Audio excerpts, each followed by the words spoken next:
So this is the 1.3 cardiovascular system assessment. So first of all, if we look at the functions of the CV system, first of all we have the delivery of nutrients, so for example sugars, fats, amino acids, vitamins and minerals, and these are all absorbed into the bloodstream after food has been digested, and these are all needed for bodily functions. Next of all we've got oxygen transport, so we inhale air and the oxygen is absorbed through the alveoli into the bloodstream, and this oxygen is then pumped through the heart to the capillaries and diffuses into the muscles, and this is carried in the haemoglobin in red blood cells.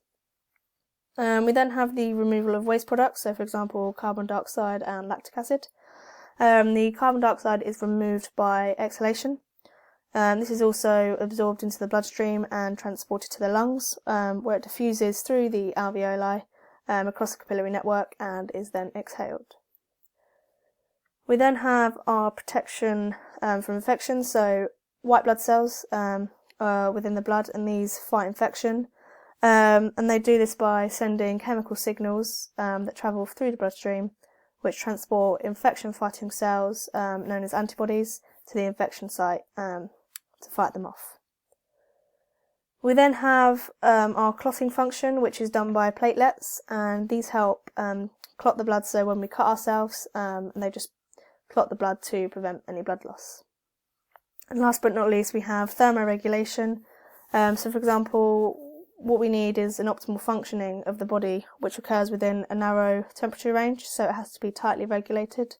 And this is done by the vasoconstriction and vasodilation of arterioles.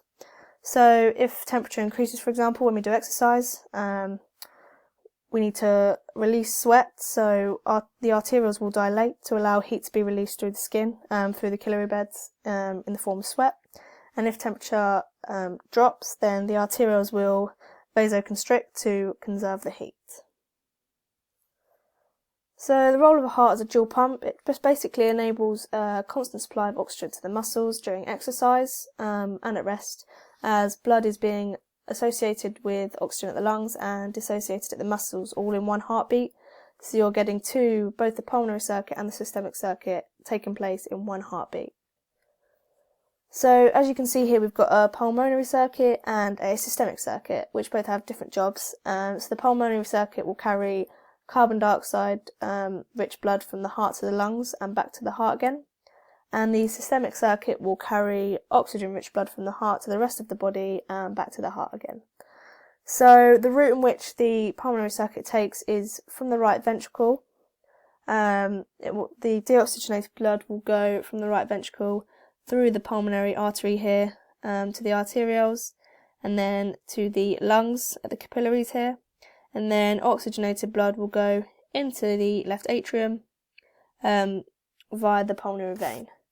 So in the systemic circuit here we have oxygenated blood that goes through the aortic valve, through the aorta, down to the arterioles again, into the capillaries at the muscles, and through deoxygenated blood will then be carried through the venules and through the vena and vena cava, inferior and superior vena cava, and then down to the right atrium, where the process starts again.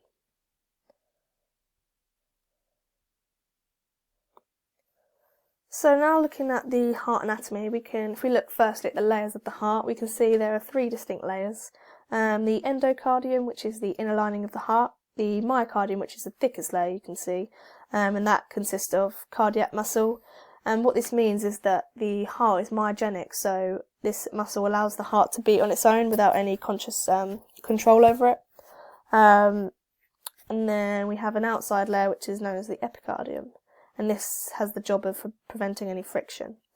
And we also, you can see there's a gap, there's a gap over here called the pericardial cavity, and we have a layer called the pericardium, which is a membrane lining this cavity in the middle there, which surrounds the heart.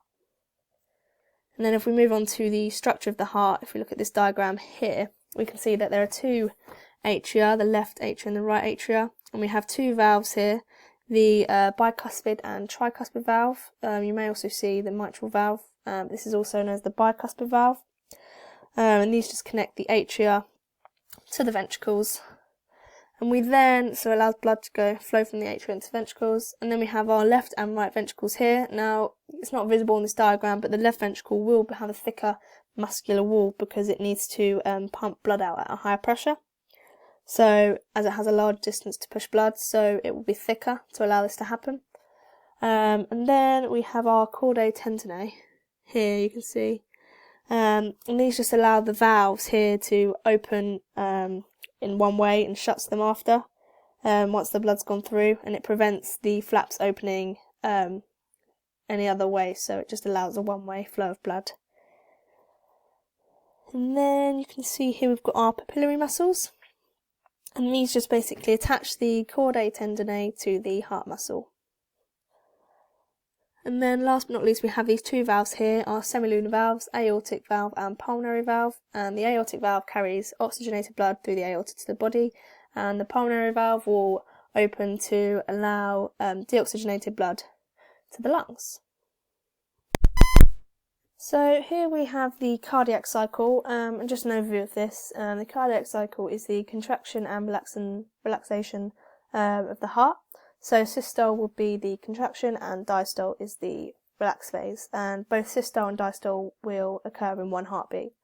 So during diastole, both chambers are relaxed, blood flows into the heart, blood flows into the atria, and about 70% of the blood will passively fill into the ventricles.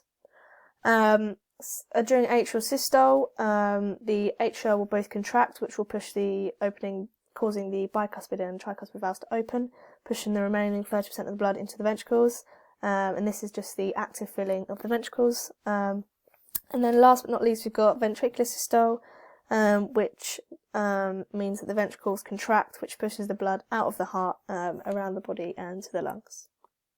So if we just look at an overview of the conduction system of the heart, you can see there we've got the SA node, which initiates the impulse. We then have the AV node here where the impulse travels to. Then the impulse will travel from the AV node down the bundle of His to the bundle branches, and then split off into these Purkinje fibres, which aid in ventricular systole. So if we connect these both together, during diastole, so diastole in these two pictures, there is no conduction system, so no firing of the SA node. And then when we get to atrial systole, the SA node here will fire, send an impulse to the AV node, and there is a delay here which just allows the impulse to spread across the atria, causing atrial systole, which pushes the blood into the ventricles. And then what happens is the impulse goes down the bundle of His to the bundle branches and splits off into the Purkinje fibres, and this causes ventricular systole to take place, which pushes the blood from the bottom of the heart to the top. And just a fact here that the one cardiac cycle is 0.8 of a second, so systole generally takes 0.3 of a second, and diastole will take about 0.5 of a second. So our SA node stimulation will be influenced by the cardiac cycle via both neural and hormonal control, and this is done by the autonomic nervous system here, the ANS. So located in the medulla oblongata is the cardiac control center, and this has two pathways, the sympathetic nervous system and the parasympathetic nervous system. And if we look at, for example, during exercise, when we exercise, a stimulation will be sent down a wave of depolarization will be sent down the SNS, down the accelerator nerve, and this will cause a release of norepinephrine, which increases heart rate, so that causes the SA node here to fire more, causing the heart to beat more in order to get more blood to our muscles. And if we look at the opposite side here, if we want to stop exercise or we're in rest, then the wave of depolarization will go down the PNS, down the vagus nerve here, and this will cause a release of acetylcholine, which will decrease the heart rate as the firing of the SA node will be decreased, causing the heart to beat less times. And over here we've got our hormonal influence, so adrenaline here. When we exercise, for example, adrenaline will be released through the adrenal glands here, so an impulse will be sent down the SNS, down the accelerator nerve, and this causes adrenaline to be released from the adrenal glands, which in turn will increase the firing rate of the SA node, which will also increase heart rate. So now moving on to blood and blood vessels. So the role of blood here would be just to get oxygen to the muscles and get carbon dioxide to the lungs to be exhaled. The role of blood vessels is just to transport the blood around the body to the lungs and to pick up and to the muscles, to pick up and drop off oxygen. Okay, so if we look at plasma first, plasma is the major component of blood, and this makes up 55%. It in itself is made up of 90% of water, 8% of protein, and 2% of hormones. And this has the function of transporting the solid constituents of our blood around the body, so these being red blood cells, white blood cells, and platelets. Just a fact here, if you're dehydrated and you lose water, the blood viscosity will increase because you've lost water from the plasma, so the thickening of the blood will increase, which will increase heart rate because your heart is having to work harder to pump the blood around the body, and it can't do this as well if the blood is too thick. Next we've got our red blood cell, which is produced in the red blood marrow, and this contains no nucleus to increase the room for oxygen storage, and it has a biconcave shape, which gives it a large surface area to absorb more oxygen within the hemoglobin. We then have, and this has the function of carrying oxygen within the blood around the body to the muscles. For example, we then have white blood cells, which are produced in the yellow bone marrow, and these are 3 times the size of red blood cells, and these have the role of acting as a mobile guard repair system by fighting off infections and diseases through antibodies. And lastly, we have the platelets, which are formed in the bone marrow also, and these work with fibrogen to make blood clots, so just prevents blood loss when we cut ourselves, for example. And these 3 here make up 45% of the solid elements. Just to state there that the solid elements make up 45% of the blood. Okay. So moving on to blood vessels, structure and function, we have 3 layers here, which the inside layer is the tunica intima, which all 3 vessels have. The tunica intermedia, which all but the capillaries have, and the tunica externa, which all but the capillaries also have.